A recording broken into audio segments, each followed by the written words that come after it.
అరే మిత్రమా, ఇలాంటి గుండెలు జల్లుమనే క్రైమ్ వీడియోలు మీ కళ్లలో థ్రిల్లర్ సినిమాలా కనిపించాలంటే మన ఈ ఛానల్ని సబ్స్క్రైబ్ చేసి బెల్ ఐకాన్ని గట్టిగా కొట్టే.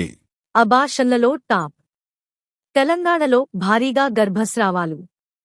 5 ఏళ్లలో 900% పెరుగుదల. ఆరోగ్యపరమైన సమస్యలు. అవాంఛిత ప్రెగ్నెన్సీ కేసులు. ఆడశిశువు అంటే అయిష్టత. ఒకరు లేదా ఇద్దరు పిల్లలకే పరిమితమవడం. అబార్షన్లు పెరగడానికి ఇవన్నీ కారణాలే. పార్లమెంట్లో వెల్లడించిన కేంద్రం. తొలి వెలుగు. హైదరాబాద్, తెలుగు రాష్ట్రాల్లో అబార్షన్లు భారీగా పెరిగాయి. తెలంగాణలో గత 5 ఏళ్లలో ఏకంగా 900% అబార్షన్లు పెరగడం ఆందోళన కలిగిస్తోంది. ప్రస్తుతం జరుగుతున్న పార్లమెంట్ సమావేశాల్లో ఈ గణాంకాలను కేంద్ర మంత్రి అనుప్రియా పటేల్ రాజ్యసభలో వెల్లడించారు.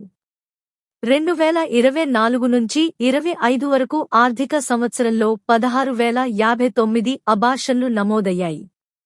ఇది 2020-22లో జరిగిన 1,578 అబార్షన్ల కంటే 900% అధికం కావడం గమనార్హం. పొరుగున ఉన్న ఏపీలో గత 5 సంవత్సరాల్లో గర్భస్రావాలు 4 రెట్లు పెరిగాయి. 2020-21లో 2,282 నుండి 2024-25లో 10,676కి పెరిగాయి. ఇక అదే సమయంలో 25,884 అబార్షన్లతో కేరళ టాప్లో ఉంది. ఆ తరువాత మహారాష్ట్ర 20,719, తమిళనాడు, అస్సాం, కర్ణాటక, రాజస్థాన్ ఉన్నాయి. కేవలం 20 అబార్షన్లతో లక్షద్వీప్ చివరి స్థానంలో ఉంది. చాలామంది దంపతులు సంతానం వద్దని అనుకోవడమే ఈ అబార్షన్లకు ముఖ్య కారణంగా తెలుస్తోంది. ముఖ్యంగా సిటీల్లో సెటిలైన జంటల్లో ఈ ధోరణి ఎక్కువగా ఉన్నట్లుగా తెలుస్తోంది. పిల్లలు వద్దని అనుకున్నవారు ప్రెగ్నెన్సీ కన్ఫర్మ్ అయినా కూడా అబార్షన్లు చేయించుకుంటున్నట్లు తెలుస్తోంది. దీనితో పాటుగా పౌష్టికాహార లోపం కూడా పెరుగుతున్న అబార్షన్లకు కారణమని సమాచారం. ఎంటీపీ 2021 సవరణ చట్టం ప్రకారం గర్భాన్ని రద్దు చేసుకోవడానికి గల గడువును 20 వారాల నుండి 24 వారాలకు పెంచారు. ఇది అబార్షన్లను చట్టబద్ధంగా చేయించుకోవడానికి ఎక్కువ అవకాశాలు కల్పించింది. రాష్ట్రంలో ప్రతి గంటకు సగటున 2 అబార్షన్లు జరుగుతున్నట్లుగా సమాచారం. తెలంగాణలో భారీగా గర్భస్రావాలు పెరగడానికి గల కారణాలపై రాష్ట్ర మాతా శిశు ఆరోగ్య విభాగం జాయింట్ డైరెక్టర్ డాక్టర్ వి.కె.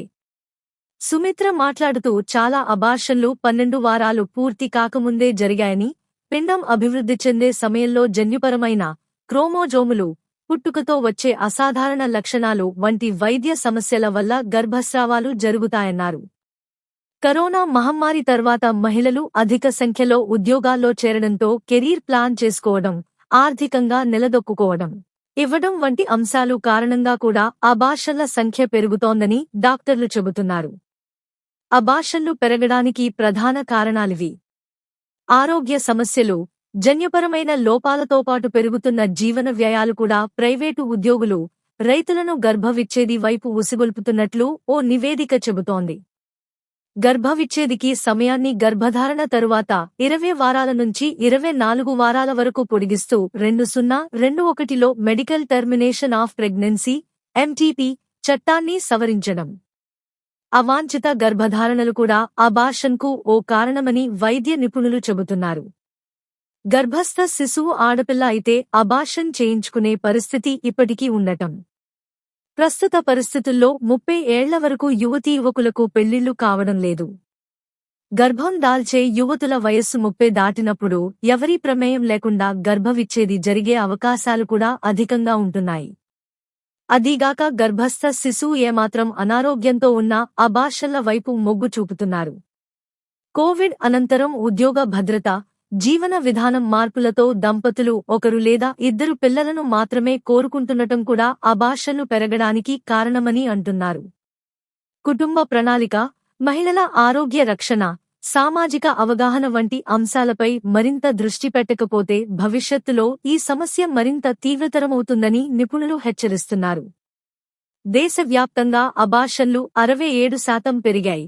2020-21లో 5.34 లక్షల నుండి 2024-25లో 8.93 లక్షలకు చేరాయి. దక్షిణాది రాష్ట్రాల్లో ఈ పెరుగుదల మరింత తీవ్రంగా ఉంది. అబార్షన్లు ప్రధానంగా అనవసర గర్భాలు, గర్భస్థ శిశువులో జన్యు లోపాలు, ఆర్థిక సమస్యలు, మహిళలు వివాహం ఆలస్యం చేయడం వల్ల పెరుగుతున్నాయి. ప్రైవేటు క్లినిక్ల రిజిస్ట్రేషన్ పెరగడం, రూరల్ ప్రాంతాల్లో డిజిటలైజేషన్ వంటివి కూడా రిపోర్టెడ్ సంఖ్యను పెంచుతున్నాయి. అయితే వాస్తవ సంఖ్య ఇంకా ఎక్కువగా ఉండవచ్చు, ఎందుకంటే హోమ్ అబార్షన్లు అనధికారిక క్లినిక్లు రిపోర్ట్ కావు. జాగ్రత్తలు మరియు సలహాలు: గర్భనిరోధకాలు సరిగ్గా వాడండి, రెగ్యులర్ చెకప్లు చేయించుకోండి.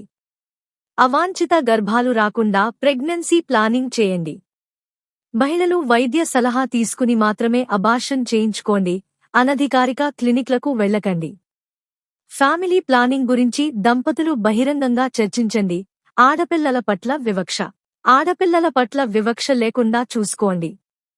పౌష్టికాహారం సరిగ్గా తీసుకోండి, మానసిక ఆరోగ్యాన్ని కాపాడుకోండి.